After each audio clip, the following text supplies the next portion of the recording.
Le froid me frappa comme 1000 aiguilles en même temps. Je me tenais sur le porche pieds nus, vêtu seulement de ma fine chemise de nuit en coton. La neige tombait drue, recouvrant tout de blanc. Ma respiration formait de petits nuages qui disparaissaient dans l'air glacial. Derrière moi, j'entendis le verrou se refermer. Je me retournai et frappai à la porte de toutes mes forces. Denny, ouvre la porte. Rien. Je frappai de mes paumes contre le bois jusqu'à ce qu'elle brûle. S'il te plaît, il fait un froid glacial dehors. Sa voix résonna à travers la porte, étouffée mais cruelle. Alors va chez tes parents. Oh, attends. Tu ne peux pas. Ils sont morts. J'espère que tu vas geler dehors. Puis le silence. Je restai là, tremblante, non seulement à cause du froid, mais aussi sous le choc de ce qui venait de se passer. Mon propre mari m'avait jeté hors de notre maison en plein hiver, presque nu. La température devait être bien en dessous de 0. Je sentais déjà mes orteils engourdis sur le porche glacé. Le vent traversait ma chemise de nuit comme si elle n'existait pas. Je frappai à la porte de nouveau. Denny, tu ne peux pas faire ça. Je vais mourir ici. Pas de réponse. Je regardais autour de moi, désespéré. La rue était vide et sombre. La neige recouvrait les voitures, les trottoirs, tout. Le lampadaire au coin clignotait faiblement. Pas une seule personne dehors. Pourquoi le serait-elle? Il était presque minuit et c'était la pire vague de froid de l'année.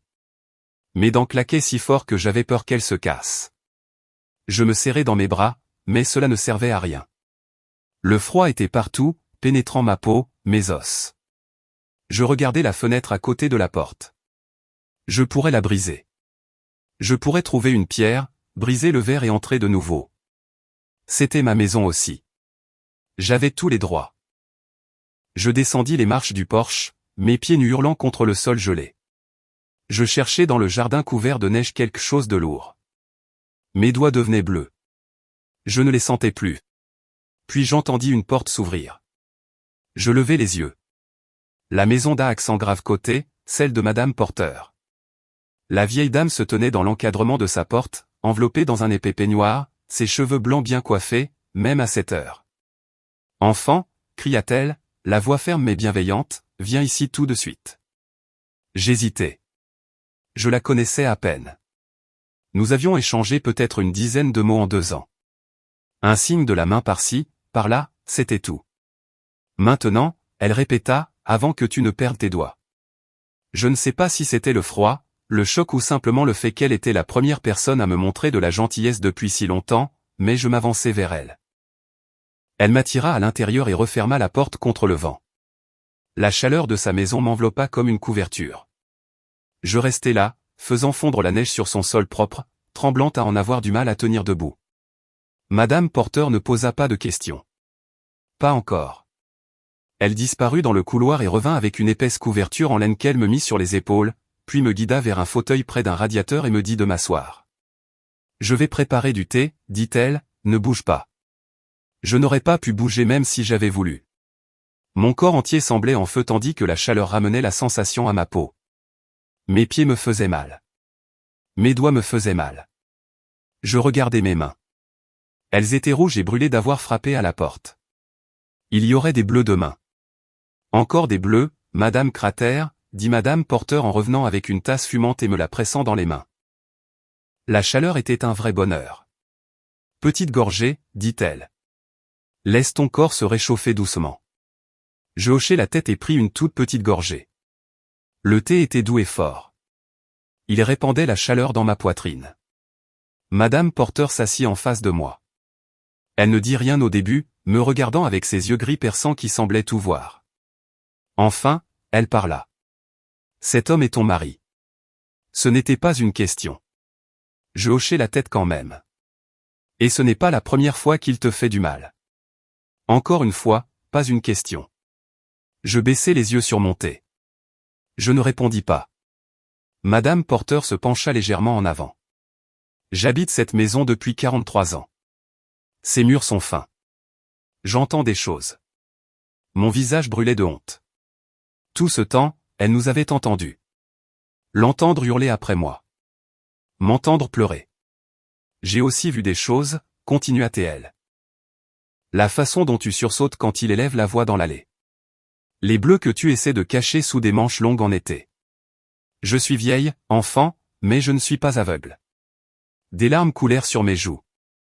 Je ne pouvais pas les arrêter. Je suis désolé, murmurai-je.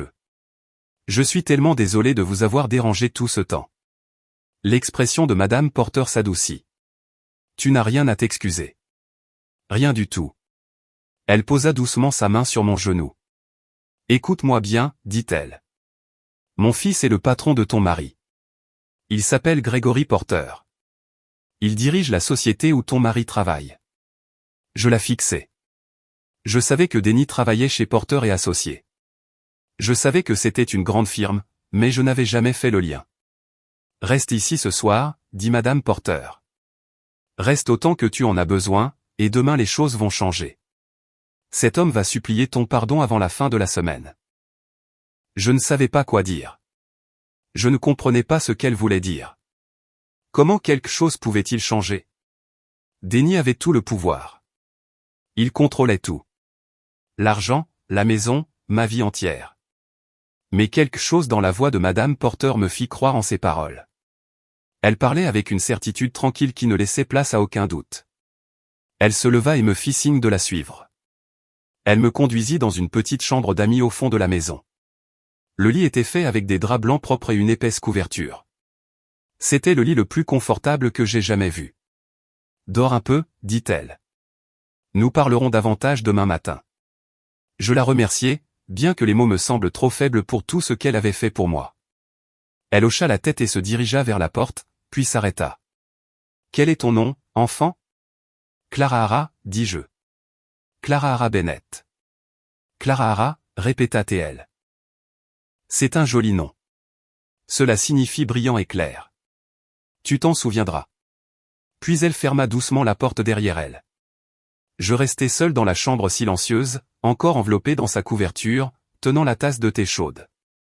Mon corps avait cessé de trembler, mais mon esprit était en ébullition. Comment cela avait-il pu arriver? Comment ma vie en était-elle arrivée là?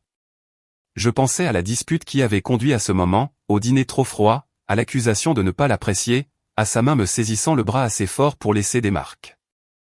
Je pensais à toutes les disputes précédentes, à toutes les paroles cruelles, aux humiliations, au moment où il me rappelait que je n'avais plus de famille vers qui me tourner. Il avait raison à ce sujet. Mes parents étaient morts il y a 3 ans dans un accident de voiture. Je n'avais ni frère ni sœur, ni proches parents. En épousant Denny, je pensais gagner une famille. Au lieu de cela, je me suis perdu. Je m'assis sur le bord du lit. À travers le mur, je pouvais entendre la voix de Madame Porter. Elle était au téléphone avec quelqu'un. Je ne comprenais pas la plupart des mots, mais j'en saisis quelques-uns. Demain matin, ma maison. C'est important. Je me demandais qui elle appelait, ce qu'elle préparait. Une partie de moi avait peur. Une autre ressentait quelque chose que je n'avais pas ressenti depuis longtemps, l'espoir. Je finis mon thé et m'allongeai sur le lit doux. La couverture était lourde et chaude. Je la remontai jusqu'au menton et fermai les yeux. Dehors, la neige continuait de tomber. Dans ma vieille maison, Denny devait probablement déjà dormir, satisfait d'avoir remporté une nouvelle dispute. Mais quelque chose me disait que ce n'était pas fini. Quelque chose me disait que ce n'était que le début. Je me réveillai avec les rayons du soleil traversant des rideaux inconnus. Pendant un instant, je ne sus pas où j'étais. La chambre était trop calme, trop paisible. Les draps sentaient la lavande au lieu du détergent bon marché que Denny m'obligeait à acheter parce qu'il était en promotion. Puis tout me revint en mémoire, la dispute, le froid, la porte verrouillée, Madame Porter. Je me redressai lentement, mon corps endolori à des endroits que je n'avais pas remarqués la veille. Mes pieds étaient douloureux et sensibles. Mes doigts raides lorsque j'essayais de les bouger. Mais j'étais vivante.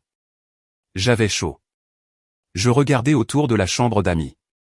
Elle était petite mais charmante. Des photos encadrées sur la commode, un vase de fleurs séchées sur le rebord de la fenêtre, une petite étagère remplie de vieux romans. Tout était propre et soigné. C'était le genre de pièce qui vous fait sentir en sécurité.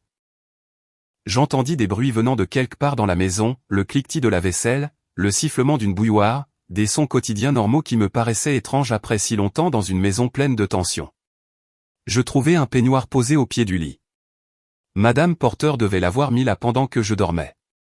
Il était doux et usé, du genre de peignoir qu'on garde des années parce qu'il a l'odeur du foyer. Je l'enfilai par-dessus ma chemise de nuit et ouvris la porte de la chambre. L'odeur du petit déjeuner me frappa immédiatement, pain grillé, quelque chose de sucré comme de la cannelle. Je suivis l'odeur jusqu'à la cuisine et trouvai Madame Porter debout devant la cuisinière, retournant quelque chose dans une poêle.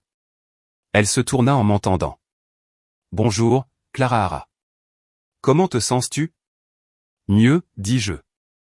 Merci pour tout. » Elle fit un geste de la main comme si ce n'était rien.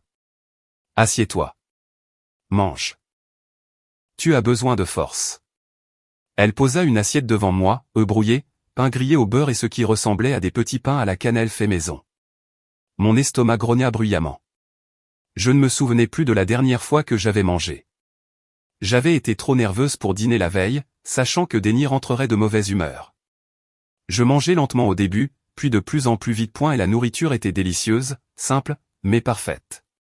Madame Porter était assise en face de moi avec sa propre tasse de thé, m'observant avec un petit sourire. « Quand as-tu pris un vrai repas pour la dernière fois » demanda-t-elle. J'y réfléchis. Honnêtement, je ne m'en souvenais pas, c'est ce que je pensais, dit-elle doucement. Quand j'eus fini, elle prit mon assiette et remplit ma tasse de thé.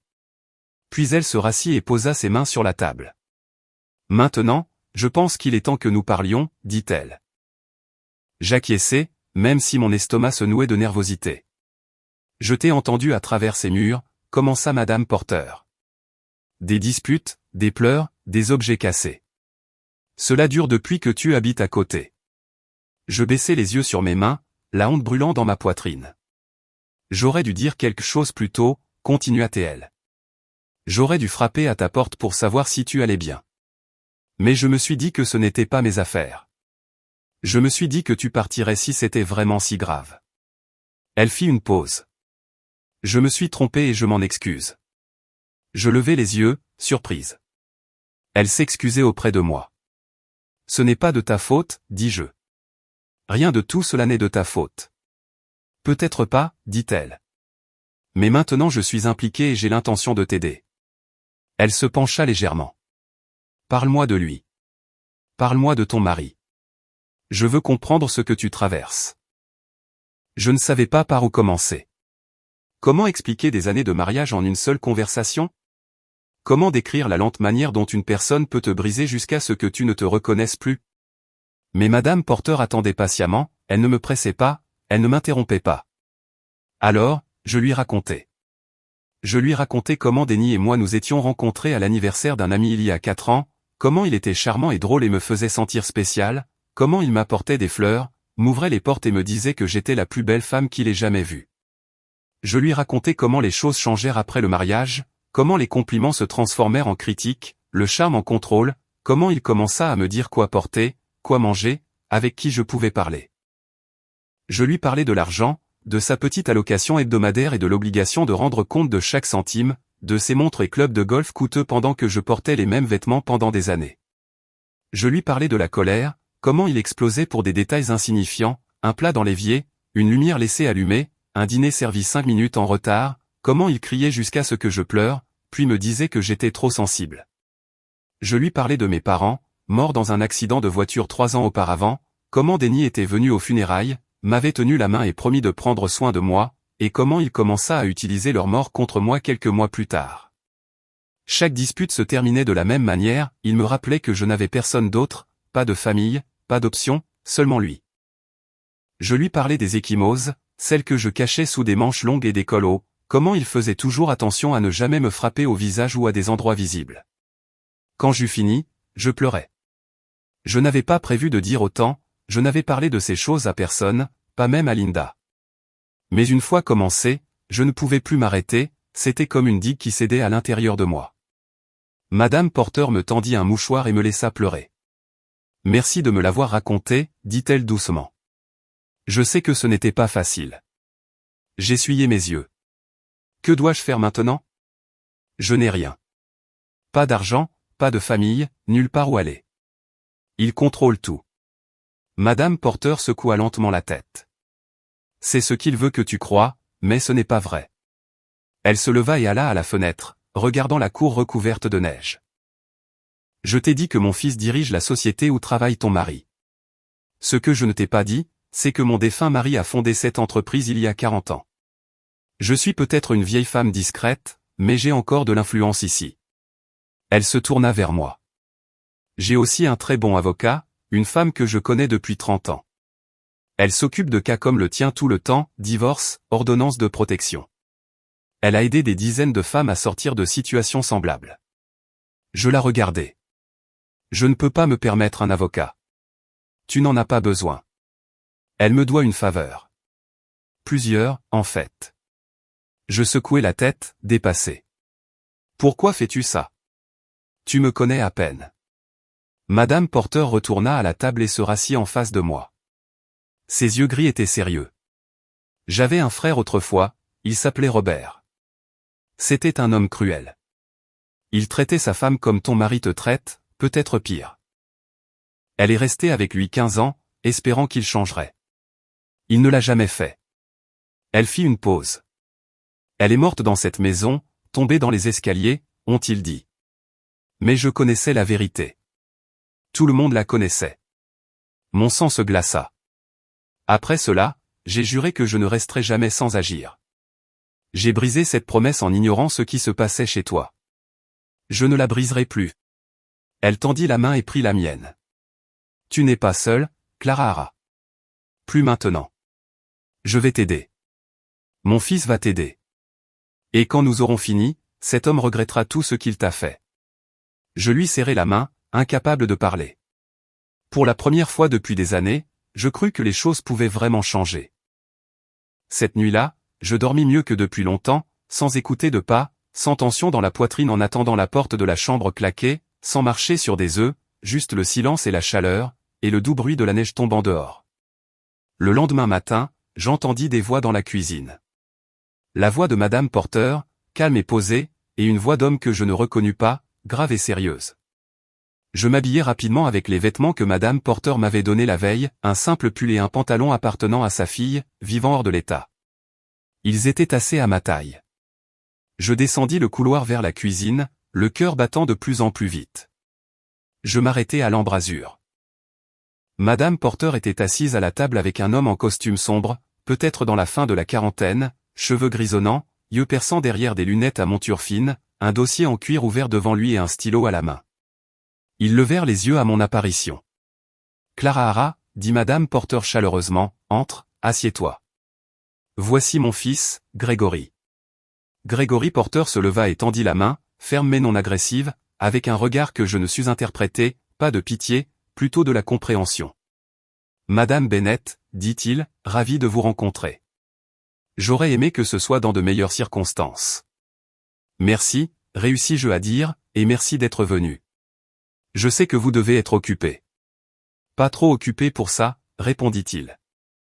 Nous nous assîmes. Madame Porter me servit un café sans demander. Je l'entourai de mes mains, reconnaissante d'avoir quelque chose à tenir. Gregory ouvrit son dossier en cuir et me regarda droit dans les yeux. Ma mère m'a raconté ce qui s'est passé il y a 2 nuits. Elle m'a aussi parlé de ton mariage. Je veux que tu saches que tout ce que tu me diras restera ici. Je ne suis pas là en tant que patron de ton mari, mais comme quelqu'un qui veut t'aider. J'acquiesçai lentement. Cela dit, continua-t-il, j'ai quelques questions sur le comportement de ton mari, pas seulement à la maison mais aussi au travail. Tout ce que tu peux me dire pourrait être utile. Je fronçai légèrement les sourcils. Je ne sais pas grand-chose de son travail.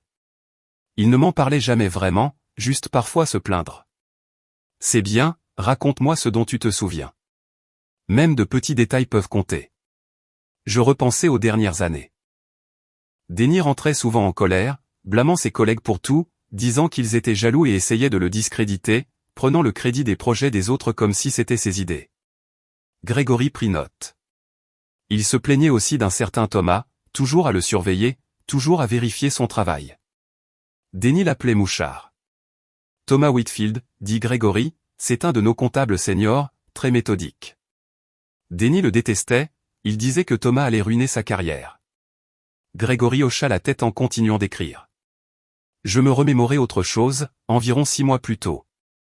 Une nuit, il rentra très tard, nerveux, pas en colère comme d'habitude, me racontant qu'il avait dû s'occuper de quelque chose au bureau et qu'il avait détruit des documents qu'il n'aurait pas dû avoir. Grégory leva vivement les yeux. A-t-il dit quel document? Non, mais il a dit que s'il était découvert, il serait licencié. Il m'avait fait promettre de ne le dire à personne et m'accusa d'être responsable pour avoir trop posé de questions. J'en eus la nausée rien qu'en m'en souvenant. À l'époque, je n'y avais pas trop réfléchi, soulagé qu'il ne crie pas contre moi. Grégory referma son dossier et se pencha en arrière. Madame Bennett, je dois être honnête avec vous. Votre mari est sur une corde raide dans ma société depuis plus d'1 an. Nous avons reçu des plaintes de plusieurs collègues au sujet de son attitude, de son tempérament et de son habitude de s'attribuer le travail des autres, mais nous n'avions jamais eu suffisamment de preuves solides pour prendre des mesures sérieuses.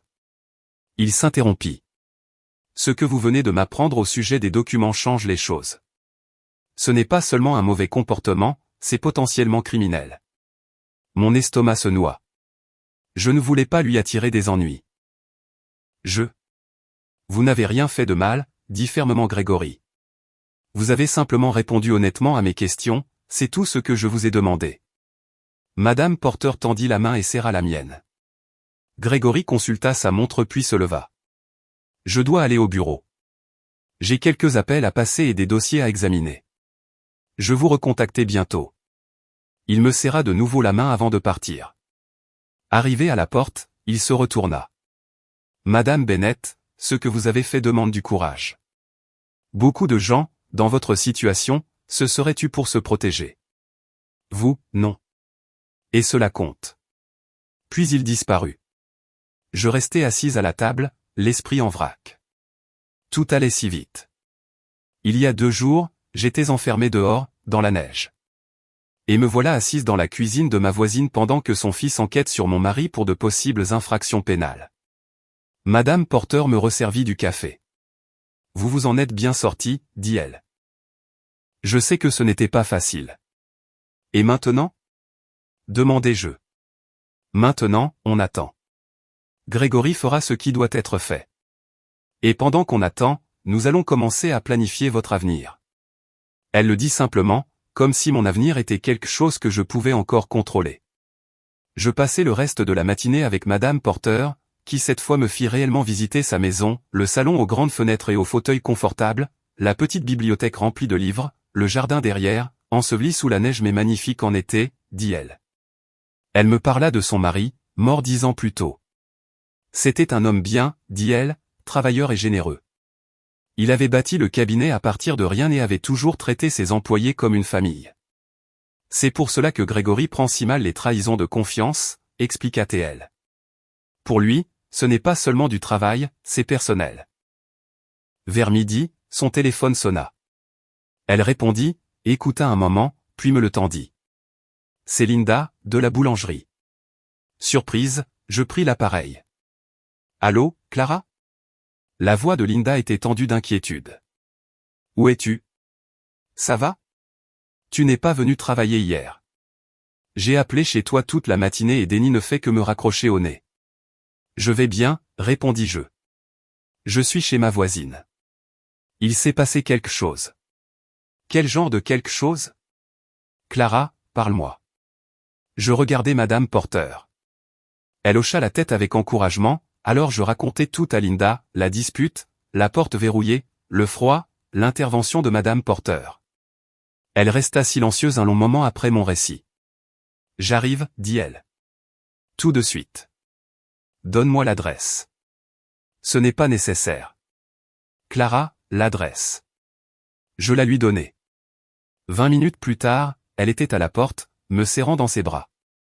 Je le savais, murmura-t-elle contre mon épaule. Je savais que quelque chose n'allait pas. J'aurais dû insister davantage, j'aurais dû te faire parler. Ce n'est pas ta faute, dis-je. Ni la tienne. Elle se recula et me regarda, les yeux rougis. Tu ne retourneras pas avec lui. Promets-le. Je repensais au perron glacé, à la porte fermée à clé, à Denis me disant de geler.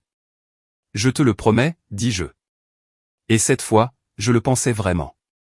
Les jours suivants s'écoulèrent dans une sorte de paix étrange. Je restai chez Madame Porter, dormant dans sa chambre d'amis, mangeant à sa table, les dents dans de petites taches. Elle ne me fit jamais sentir que j'étais un fardeau, ne me demanda jamais quand je comptais partir. Elle se contentait de me traiter comme si j'avais ma place là.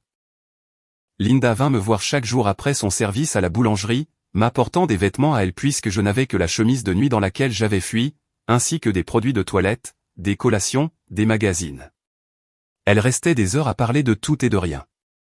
Pour la première fois depuis des années, je pouvais respirer. Mais je savais que cela ne durerait pas. Denny était toujours dehors. Il avait encore du pouvoir sur moi. Nous étions toujours mariés. Et tout ce que je possédais se trouvait dans la maison voisine. Le 4e jour, Grégory appela. Madame Porter décrocha, écouta un moment, puis me tendit le téléphone. Clara, dit-il, je voulais vous tenir au courant. Nous avons terminé notre enquête interne ce matin. D'après ce que vous m'avez dit et ce que nous avons trouvé dans nos dossiers, nous avons mis fin au contrat de votre mari. Avec effet immédiat. Je m'assis lentement, les jambes soudain faibles. Congédié? Oui. La destruction de documents suffisait déjà. Mais il y avait plus, des rapports falsifiés, des fonds clients détournés, des choses que nous n'aurions peut-être jamais découvertes sans vos indications. Je ne savais que dire.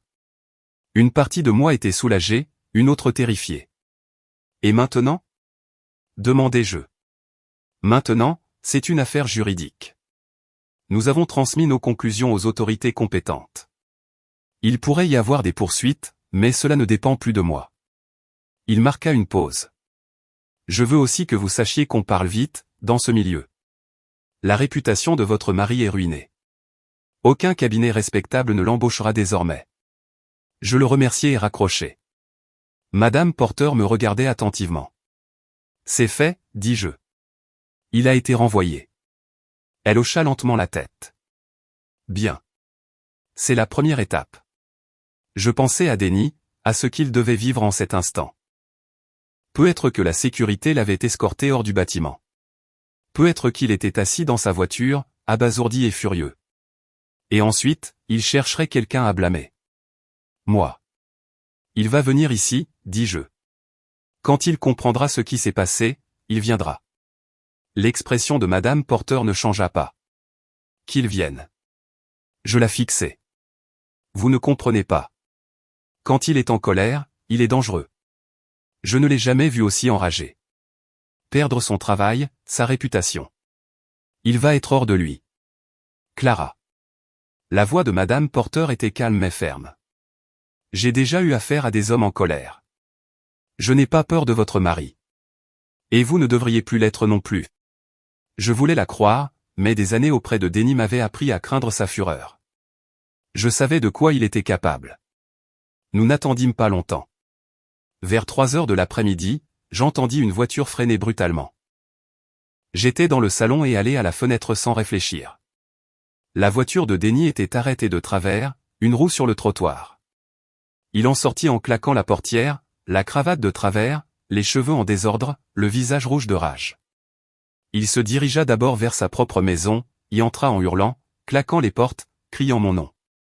Puis tout se tut. Un instant plus tard, il ressortit. Il s'arrêta sur son perron, regarda autour de lui, et ses yeux finirent par se fixer sur la maison de Madame Porter. Sur la fenêtre où je me tenais. Nos regards se croisèrent. Je reculai d'un pas, le cœur affolé. Il m'a vu, murmurai-je. Il sait que je suis ici. Madame Porter se leva. Parfait. Nous allons avoir une petite conversation avec lui. Avant que je puisse réagir, elle ouvrit la porte d'entrée. Denny traversait déjà la pelouse, les poings serrés. Où est elle? Hurla-t-il. Où est ma femme? Monsieur Clark, dit Madame Porter en se tenant dans l'embrasure, lui barrant le passage. Elle était plus petite d'une tête, plus âgée de 50 ans, mais ne broncha pas baisser la voix, dit-elle froidement. Vous faites un scandale. Je me moque du scandale. C'est ma femme, et je veux qu'elle rentre immédiatement. Clara est mon invitée. Elle partira quand elle le décidera. Denny s'avança, la dominant de toute sa hauteur. Écoutez-moi, vieille folle. Je ne sais pas quel mensonge elle vous a raconté, mais cela ne vous regarde pas. Elle doit rentrer avec moi. Elle sera où elle se sent en sécurité, répondit Madame Porter. Et clairement, ce n'est pas avec vous. Le visage de Denny se crispa. Vous ne savez rien de notre mariage. J'en sais assez. Et mon fils aussi. Il s'immobilisa, comprenant. Votre fils, demanda-t-il. Gregory Porter, votre ancien employeur. Je crois que vous l'avez vu ce matin. La couleur quitta le visage de Denny. Pour la première fois depuis que je le connaissais, il eut l'air effrayé. C'était vous, dit-il. C'est vous qui m'avez fait virer. C'est vous qui. Vous vous êtes fait virer tout seul. Mon fils n'a fait que découvrir la vérité sur qui vous êtes réellement. Denny resta là, haletant, tremblant de rage contenue. Puis il leva les yeux vers moi, derrière Madame Porter. Clara. Sa voix changea, s'adoucit. Clara, viens juste me parler. On peut arranger les choses.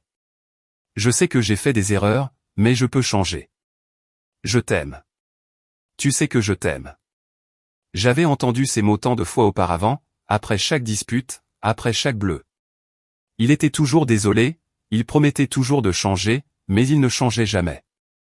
J'avançai jusqu'à me tenir aux côtés de Madame Porter dans l'embrasure de la porte. Non, dis-je. Denny cligna des yeux. Quoi? Non, je ne reviens pas. Je ne vais pas en discuter. C'est fini. Son visage se durcit. Tu ne le penses pas. Tu es juste bouleversé, tu ne réfléchis pas clairement. Je réfléchis plus clairement que je ne l'ai fait depuis des années. Il fit un pas, mais Madame Porter leva la main. Ça suffit. Vous êtes sur ma propriété à présent, et je vous demande de partir. Sinon quoi? Gronda Denny. Sinon j'appelle la police. Puis mon avocate. Puis mon fils, pour lui dire comment vous vous comportez en menaçant 2 femmes, dont une âgée. Je vis Denny regarder autour de lui. Pour la première fois, il remarqua les voisins aimer Madame Hoffman en face, sur leur porche, le jeune couple de 2 maisons plus loin derrière leurs fenêtres. Tout le monde regardait. La mâchoire de Denny se crispa. Il me lança un dernier regard. Ce n'est pas fini, dit-il tout bas. Puis il se retourna et repartit vers sa voiture. Il monta, claqua la portière et s'éloigna à toute vitesse. Madame Porter referma la porte d'entrée et la verrouilla. Eh bien, dit-elle calmement, ça s'est passé comme prévu. Je tremblais de tout mon corps. Mais je l'avais fait. Je lui avais dit non en face. Pour la première fois de mon mariage, j'avais tenu bon. Les semaines qui suivirent furent les plus difficiles de ma vie, mais aussi les plus importantes. L'avocate de Madame Porter, une femme vive nommée Helen Cross, déposa les papiers du divorce en mon nom quelques jours après la visite de Denny. Elle m'aida aussi à obtenir une ordonnance de protection l'empêchant de s'approcher de moi, de la maison de Madame Porter et de la boulangerie où je travaillais. Denny tenta d'abord de contester. Il engagea son propre avocat et affirma que je mentais sur tout, que j'étais l'agresseuse, que je lui avais volé de l'argent, que j'étais mentalement instable. Mais Hélène avait tout prévu. Elle avait les photos de mes bleus, que Linda avait prises sur son téléphone au cours de l'année sans me le dire. Elle avait des déclarations de voisins ayant entendu Denny hurler sur moi. Elle avait le témoignage de Madame Porter sur la nuit où il m'avait enfermé dehors. Et elle avait les dossiers de Porter & Associates montrant qui Denny était réellement. Le juge vit clair en lui immédiatement. Le divorce avança plus vite que prévu. Denny n'avait pas l'argent pour continuer la bataille. Sans son emploi, sans sa réputation, il ne lui restait rien. Son propre avocat finit par le convaincre de régler l'affaire pour que cela se termine. Je ne demandais pas grand-chose. Je ne voulais ni la maison, ni la voiture, ni les luxes qu'il s'était offerts au fil des ans. Je voulais ma liberté, et je l'obtins. Le jour où le divorce fut finalisé, Linda m'emmena boire un café pour fêter ça. Nous étions assises dans un petit café du centre-ville et elle leva sa tasse pour un toast. Au nouveau départ, dit-elle. Je touchai ma tasse à la sienne. Au nouveau départ. Cela me faisait étrange de prononcer ces mots. Pendant si longtemps, j'avais cru que ma vie était figée, que je n'avais aucune option, aucune issue. Denny m'avait fait croire que je n'étais rien sans lui. Et me voilà, dans un café, un après-midi ensoleillé, femme libre. Madame Porter m'aida à trouver un petit appartement non loin de chez elle. Il était minuscule, une chambre, une cuisine grande comme un placard, mais il était à moi, mon nom sur le bail, ma clé dans la serrure. Je restais debout au milieu du salon vide, le premier soir, et je pleurais, non de tristesse, mais de soulagement. Linda m'aida à l'aménager avec des trouvailles d'occasion, un canapé d'un magasin de seconde main, une table de sa cousine qui déménageait, de la vaisselle et des casseroles des surplus de Madame Porter. Ce n'était pas luxueux, mais c'était chaleureux. Ça ressemblait à un chez-moi. Je retournai travailler à la boulangerie à temps plein. La patronne, une femme bienveillante nommée Patricia, me donna plus d'heures et une petite augmentation. Elle me dit que je l'avais mérité, que j'étais l'une de ses meilleures employées. Je ne m'étais jamais vu ainsi. Denny m'avait toujours traité de paresseuse, négligente, stupide. Mais Patricia voyait autre chose. Linda voyait autre chose. Peut-être que moi aussi, je commençais à la voir. Madame Porter devint comme une famille pour moi. Je lui rendais visite chaque dimanche pour le thé, et elle m'appelait 2 fois par semaine juste pour prendre de mes nouvelles. Grégory passait parfois aussi. Silencieux, sérieux, mais il me demandait toujours comment j'allais. Il proposa même d'écrire une lettre de recommandation si un jour je voulais postuler ailleurs. Vous nous avez aidés plus que vous ne le pensez, me dit-il un jour. La moindre des choses est de rendre l'appareil. Le printemps arriva lentement cette année-là. La neige fondit, les jours s'allongèrent.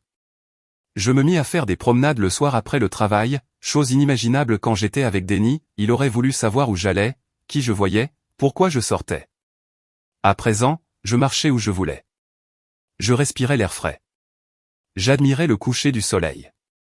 Je commençais à prendre des cours du soir au collège communautaire. Un seul cours au début, introduction au commerce. Je ne savais pas encore ce que je voulais faire de ma vie, mais je savais que je voulais plus que la boulangerie, plus que survivre. Le cours était difficile. Je n'étais pas retourné à l'école depuis des années.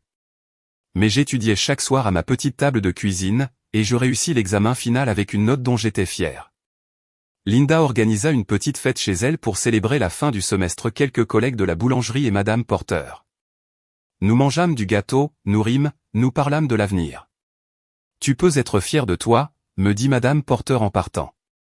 Tu as parcouru un long chemin, je pensais à l'endroit où je me trouvais quelques mois plus tôt, grelottant sur un porche en robe de nuit, frappant à une porte verrouillée, persuadé de n'avoir nulle part où aller. J'ai eu de l'aide, répondis-je. Elle sourit et me tapota la joue. Tu as eu de l'aide, mais c'est toi qui as fait le plus dur. Denny revint une dernière fois. C'était un dimanche après-midi, début avril. Je sortais de chez Madame Porter après le thé quand je le vis sur le trottoir. Il avait changé, plus maigre, épuisé. Ses vêtements étaient froissés, ses yeux rouges. Je m'arrêtai sur le perron, le cœur dans la gorge. Clara, dit-il, la voix rauque. S'il te plaît, je veux juste parler. Je restai où j'étais. Tu n'as pas le droit d'être ici. Il y a une ordonnance. Je sais. Je sais. J'avais juste besoin de te voir. J'ai tout perdu, Clara. Mon travail, ma maison, mes économies. Je vis chez mon frère. Je n'ai plus rien. Je le regardais, l'homme que j'avais aimé autrefois, celui qui m'avait rendu si petite pendant si longtemps. Je suis désolé pour tout ce que j'ai fait, dit-il.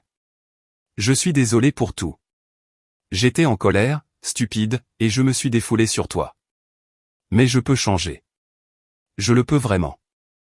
Donne-moi une autre chance. J'avais déjà entendu ces mots, tant de fois. Et chaque fois, j'y avais cru. Chaque fois, j'étais revenu. Et chaque fois, c'était pire. Pas cette fois. Non, dis-je. Son visage se décomposa. Clara, s'il te plaît. Non. Tu as fait ton choix quand tu m'as jeté dehors dans le froid. Quand tu m'as dit d'aller retrouver mes parents morts. Tu ne peux pas effacer ça. Il se mit à pleurer, de vraies larmes. Je sentis quelque chose bouger en moi, une once de pitié, presque. Mais je me rappelais les bleus, les mots cruels, les années de peur. Adieu, Denny, dis-je. Ne reviens pas, je rentrai dans la maison de Madame Porter. Je fermai la porte et la verrouillai. Par la fenêtre, je le vis rester immobile un long moment. Puis il essuya son visage, monta dans sa voiture et partit. Il ne revint jamais. Des mois plus tard, je me tenais à la fenêtre de mon propre appartement, regardant le soleil d'été. Les arbres étaient verts, le ciel bleu. Il y avait un vase de fleurs fraîches sur ma table que je m'étais offert simplement parce qu'elle me plaisait. Je pensais à la femme que j'avais été, celle qui croyait être piégée, celle qui pensait mériter la douleur. Elle me semblait étrangère désormais. Je n'étais plus cette femme. J'étais Clara Bennett, claire et lumineuse. Et pour la première fois de ma vie, j'étais libre.